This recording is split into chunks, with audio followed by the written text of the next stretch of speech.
पल भर में इतना बड़ा हादसा हो जाएगा रचना को पता ना था। 3 घंटे पहले ही तो अमित ने रात का खाना खाया था। फिर वह पलंग पर ही पर्स और कागज पेन लेकर बैठ गया था। उसने रचना से कहा था कि वह और अंश सो जाए, उसे कुछ हिसाब लिखना है, उसके बाद ही वह सोएगा।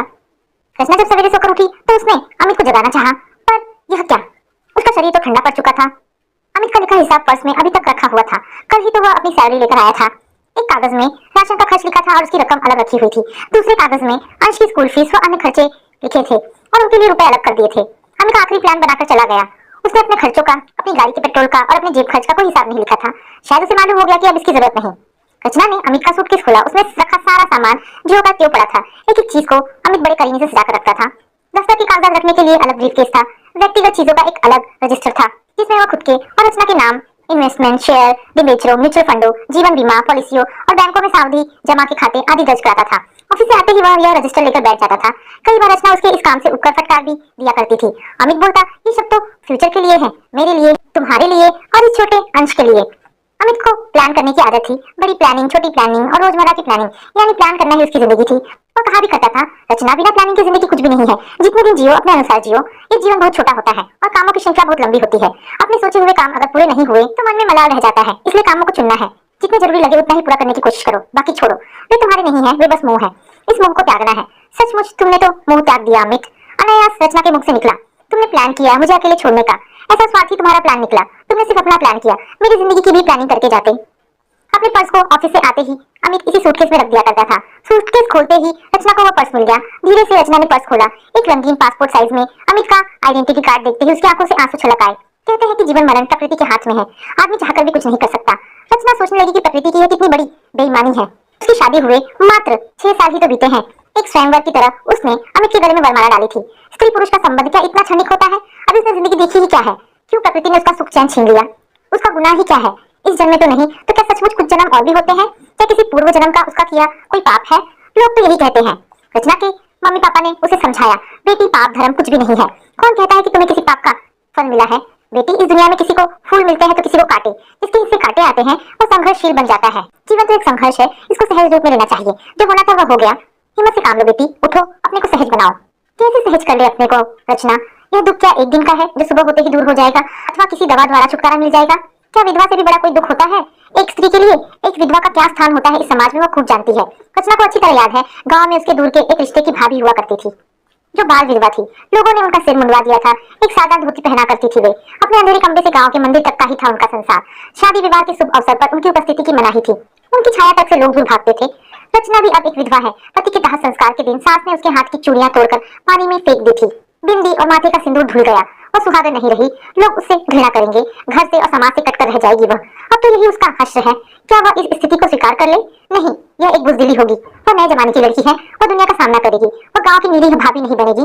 जिंदगी में एक हादसा ही नहीं आता, और भी आ सकते हैं, पहले से भी बड़े। तो क्या वह जिंदगी इसी तरह आती रहेगी? नहीं, कदापि नहीं। रचना ने पर्स को मोड़कर जो का त्यों रख दिया। अनायास उसका हाथ सूटकेस की पॉकेट में चला गया। इस पॉकेट में अमित द्वारा लाई एक प्रकार की चूड़ी रखी थी जो कुछ दिनों पहले वह रचना के लिए लाया था। लेकिन अब वह इन चूड़ियों का क्या करेगी? किसके लिए पहनेगी अब? कौन देखने वाला है इन्हें? जो चाव से लेकर आया था वही नहीं रहा। ये सब चीजें तो सुहागनों के लिए होती है ना। वह तो अब सुहागन भी नहीं रही। उसकी आंखों से फिर आंसू टपकने लगे। कुछ देर के लिए निष्क्रिय हो गई। घर का सामान आदि जब भी वह कभी देखने लगती है तो ऐसा ही होता है। घर में उलट पुलट करने की आदत उसकी पुरानी है। अमित बार बार कहा करता था, क्या क्या तुम घर की चीजों की उठापटक में लगी रहती हो? क्या तुम्हें और कोई काम नहीं? क्यों नहीं तुम अपनी पढ़ाई फिर से शुरू करती हो? मैं इस बार इंदौर जाकर तुम्हारे लिए नए कोर्स की सारी किताबें ला दूंगा। अमित फिर इंदौर नहीं जा पाया और रचना की पढ़ाई अधूरी रह गई। वह एमकॉम नहीं कर पाई। अब तो और भी कुछ करने का उसका मन नहीं करता। अंश को स्कूल पहुंचाने का काम आया कर देती है। स्कूल का रिक्शा दोपहर में अंश को घर पहुंचा जाता। अंश स्कूल से आता है तो कुछ देर के लिए उसके साथ उसका मन बहल जाता। लेकिन अंश के बार बार पूछने पर कि उसके पापा कब तक आएंगे वो कुछ भी जवाब नहीं दे पाती। अमित के मृत शरीर को जब शमशान घाट ले जाया जा रहा था तब अंश सवाल कर बैठा था, क्यों पापा को इस तरह लिए जा रहे हैं? उत्तर में रचना बोली थी, तुम्हारे पापा की तबीयत रात से ही खराब है ना, उन्हें हॉस्पिटल ले जाया जा रहा है। जल्दी भी अच्छे होकर वापस आ जाएंगे। 1 महीना गुजर गया लेकिन रचना अंश के सवाल का जवाब नहीं दे पाई। पिछले साल जब वह अंश के साथ छत पर बैठी थी तब अंश ने वही सवाल फिर से किया था। अचानक रचना के मुंह से निकल गया, वह देखो सबसे बड़ा तारा जो तुम्हें दिखाई दे रहा है वही तुम्हारे पापा है। जब तुम्हें पापा की याद आए तब तुम इसी तारे को देखकर उन्हें पुकारना। वे सपने में तुमसे मिलने जरूर आएंगे। इस तरह कितने दिन रचना अंश को ढांढस देती रहेगी। कभी कभी वह सोचती कि इस पहाड़ की जिंदगी को कैसे जी सकेगी। अब इस जिंदगी में रखा ही क्या है? किस सुख के लिए वह जिएगी? क्यों ना वह मर जाए, जहर खाकर अपनी जीवन लीला खत्म कर दे। ये 5 वर्ष का बेटा अंश जो उसकी नजरों के सामने आ जाता है। नहीं तो उसी दिन जिस दिन अमित का हादसा हुआ वह भी अपना अंत कर लेती। अंश के लिए ही तो उसको जीना होगा, चाहे जैसे भी हो, दुख से या सुख से, ताने सहकर या फिर लांछन सहकर। वह औरत है एक विधवा जिसे समाज बार बार ठुकराएगा, दुत्कारेगा। चल बेटी यहाँ से अब चल, क्या करेगी यहाँ रहकर अब अकेली। अमित की बीमा और भविष्य निधि आदि का सेटलमेंट तो घर से भी किया जा सकता है, और मुझ पर छोड़ दे, मैं इंदौर से ही ये सब काम कर लूंगा। पापा ने उसे साथ ले जाने की जिद की थी। रचना ने उनकी बातों का कोई जवाब नहीं दिया था। वो सोच रही थी कि कितने दिन माँ और पापा अपने साथ उसको रख पाएंगे। 4 वर्ष, 8 वर्ष या 15 वर्ष। फिर उसके बाद घर में 2 छोटे भाई हैं, माना भी उसको बेहद प्यार करते हैं। भाइयों की शादियां होंगी, एक विधवा ननद को भाभियां क्या स्वीकार कर पाएंगी सहज रूप से। उसको उन लोगों के भरोसे ही तो जीना पड़ेगा। गांव की विधवा भाभी की तरह वह भी जी लेगी। माँ ने भी उसको बहुत समझाया था कि तुम्हारे पापा ठीक ही कहते हैं बेटी, उनकी बातें मान ले और घर चल। हम समझेगी कि हमारी बेटी कुंवारी ही है, हम अपनी दुलारी बेटी को पाल लेंगे। माँ कहने को तो कह गई, लेकिन वे खुद इस बात को समझती हैं कि उनके कहे में जरा भी सच्चाई नहीं है। कोई भी माँ अपनी बेटी को जिंदगी भर नहीं पाल सकती। उसकी ममता, उसका प्यार, उसकी थोड़ी सी जिंदगी तक ही सीमित है। अपना भार बेटों या बहुओं पर नहीं थोपा जा सकता। रचना गांव वाली भाभी की तरह दूसरों की दया पर नहीं जीना चाहती थी। उसने माँ को दो टूक जवाब दिया था, तुम पापा को समझा दो माँ कि वे मेरे लिए अधिक परेशान ना हो।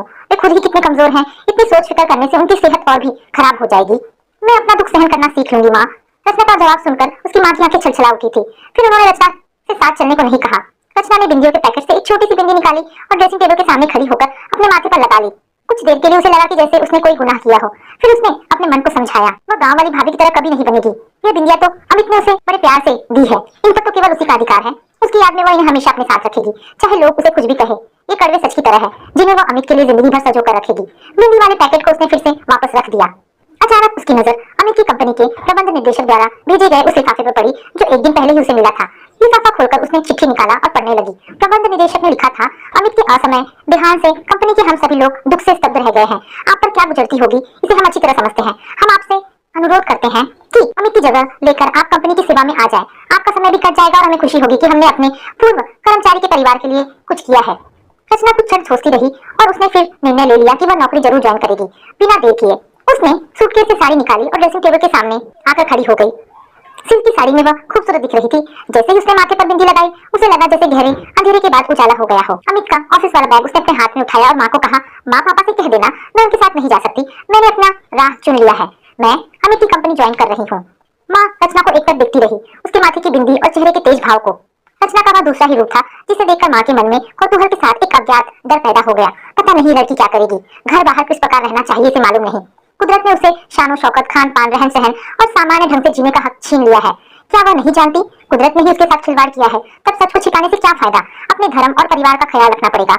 आने दो, आज समझाऊंगी मैं उसे एक विधवा को कैसे रहना है और कैसे जीना है। शाम को रचना जैसे ही अपने ऑफिस से लौटकर आई, माँ ने उसे अपने पास बिठा लिया। रचना बहुत खुश थी। माँ से उसने कहा कि ऑफिस का माहौल उसके अनुरूप है। एमडी से लेकर जीएम, अन्य अधिकारी तथा स्टाफ के सभी लोग उसको बहुत आदर देते हैं। अमित कंपनी में एजीएम के पद पर था, वही जगह रचना को भी मिली। ऑफिस में एक एजीएम का एक और पद है, जिस पर फिलहाल मुंबई से निखिल ने ज्वाइन किया है। निखिल और अमित ने एक ही दिन दिल्ली में कंपनी ज्वाइन किया था। निखिल से दिल्ली में ही रचना की मुलाकात हुई थी। एक बार अमित ने अपने घर उसे खाने पर बुलाया था, फिर उसका ट्रांसफर मुंबई हो गया। आज ऑफिस में उससे भेंट होने पर पुरानी याद ताजा हो गई। उसने अमित की मृत्यु पर काफी अफसोस प्रकट करते हुए कहा, आप इस ऑफिस में आ गई, अच्छा हुआ। ये सब तो ठीक है बेटी, कंपनी ज्वाइन कर ली, मैं मना नहीं कर रही, लेकिन तुम इस तरह मत रहो कि लोग तुम पर उंगली उठाए। तुम्हें रंगीन कपड़े बिंदी छोड़कर सादे ढंग से जीना है। माँ ने जैसे अपना हुक्म जारी कर दिया। माँ ऐसा ना कहो, मैं एक विधवा की तरह नहीं जी सकती, मेरा दम घुट जाएगा, मेरा अंश मर जाएगा, मुझे इन खोखले बंधनों से उबरने दो। माँ, मैं अपनी जिंदगी को अपने बेटे के साथ भरपूर जीना चाहती हूँ। मुझे बल दो माँ कि मैं इन बुरे रीति रिवाजों को खुलकर सामना कर सकूं। रचना ने अपना साहस दिखाया।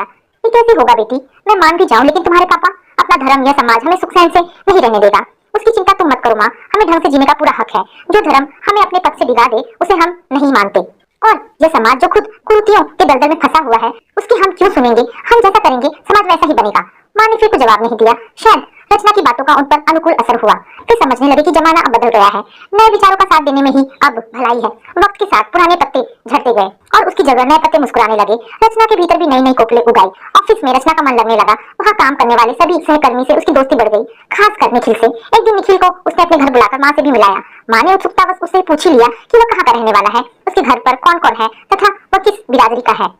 निखिल ने स्पष्ट शब्दों में माँ को समझाया था कि वह लखनऊ के दलित परिवार से है। उसके घर में माता पिता और शादीशुदा 2 बहनें हैं।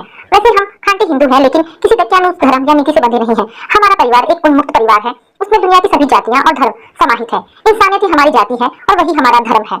बेटा ये सुनने में अच्छा लगता है, लेकिन हमारा समाज और धर्म इसकी इजाजत नहीं देते। हम इनसे बंधे हैं, अपने मन से कुछ नहीं कर सकते।